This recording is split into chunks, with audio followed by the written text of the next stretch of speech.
पहिले सल्भ हुँदैन पहिला देशको स्वार्थ के हो हामीले हेर्ने त्यो हो नि त अनि त्यसपछि आफू जहाँ फिट हुन्छ त्यहाँ आफूलाई कहाँ फिट हुन्छ भनेर अनि चाहिँ देशलाई नै बन्धक बनाएर राख्ने त हामी त्यस्तो पोलिटिसियन होइन नि हाम्रो जेनेरेसन त्यो होइन राजा त्यो होइन सबभन्दा पहिला हामी विकास हुनु पर्यो क्या दाइ त्यो भएपछि कन्ट्री फर्स्ट मेरो म केही ठुलो कुरा होइन त्यसको अगाडि अरू मान्छे कोही ठुलो कुरा होइन त्यसरी काम गर्नु कन्ट्री फर्स्ट त हुँदै हुन्छ होइन पुरानो नेताहरू जुन तरिकाले तपाईँ जुन तरिकाले गरिरहेको सबै थाहा छ नि त होइन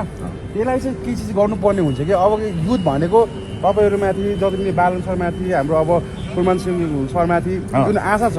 जति जेनजीले जति पनि गुमाएको छ नि तिनीहरूलाई चाहिँ अबको चुनावले चाहिँ एउटा राम्रो चाहिँ हुनुपर्छ जस्तो मलाई लाग्छ क्या स्टेबल गभर्मेन्ट चाहन्छ होइन स्टेबल गभर्मेन्ट हुन्छ पिपुल गभर्मेन्ट हुन्छ यो अननेसेसरी यो फोहोर छ नि यसलाई एकचोटि त क्लिन गर्नु पऱ्यो नि त पहिला हान्नु पर्यो क्लिन स्विप गर्नु पऱ्यो अनि पो हामी त यसमा डिपार्चर यो एराबाट यो कुशासन भन्छ नि यो ब्याड गभर्नेन्सको एराबाट त एक्जिट लिनु पऱ्यो होइन त्यो हामी अहिले फर्स्टमा त्यो गर्ने हो त्यसपछि अरू कुरा हुन्छ फर्स्ट एक्जिट सबै क्लिन गर्नु पऱ्यो त्यसले जो मिल्ने आफ्नो ठाउँबाट दुई स्टेप अगाडि बनाउनु पर्यो नि कन्ट्रीलाई अगाडि सार्ने आफू पछाडि हट्ने क्षेत्रमा दुईबाट चाहिँ कहाँ हुन्छ एजेन्डा बुझ्ने हो क्या गाइज एजेन्डा बुझ्ने एजेन्डा बाधे आउँछ अब हामीलाई चाहियो नि तपाईँहरूले जसलाई पत्याउनुहुन्छ हामी रेडी हो हामीले हाम्रो स्वार्थ हामी स्वार्थमा हाम्रो स्वार्थमा बसेर जुन तपाईँले एग्रिमेन्ट गर्नु तरिकाले गर्नुमा that is one of the fantastic किन भन्दाखेरि सेम अहिले आइरहेको छ नि अस्तिको तपाईँहरूको जुन सहमति भयो तिनवटा पार्टीको त्यसले त कति तपाईँलाई पनि पब्लिकली कति हाइपमा हुनुभएको छ त्यो पनि तपाईँ सो एक्सपेक्टेसन त जुन हामीमा तपाईँमाथि छ नि वी होप द्याट हामीले जुन तरिकाले सोचेको छौँ त्यो चाहिँ रिजल्ट एकैचोटि नहोला अपकमिङ 5 इयर्स नभए 10 इयर्स होला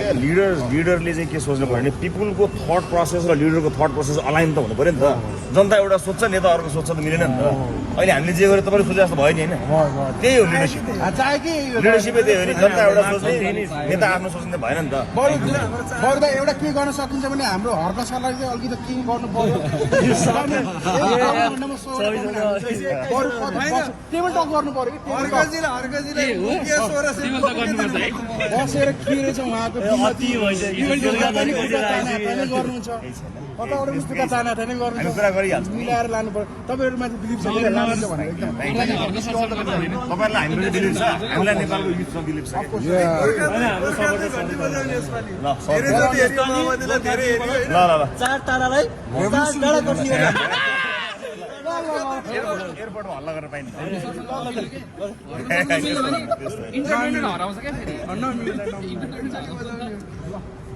भित्र बिन्नु बाहिर बाहिर ल ओके यार हल्ला नाइस सिइङ गाइस ल है त ल चुनावमा भेटौँला चुनावमा भेट्नु चुनावमा जितको माल लाएर भेट्न पाइन्छ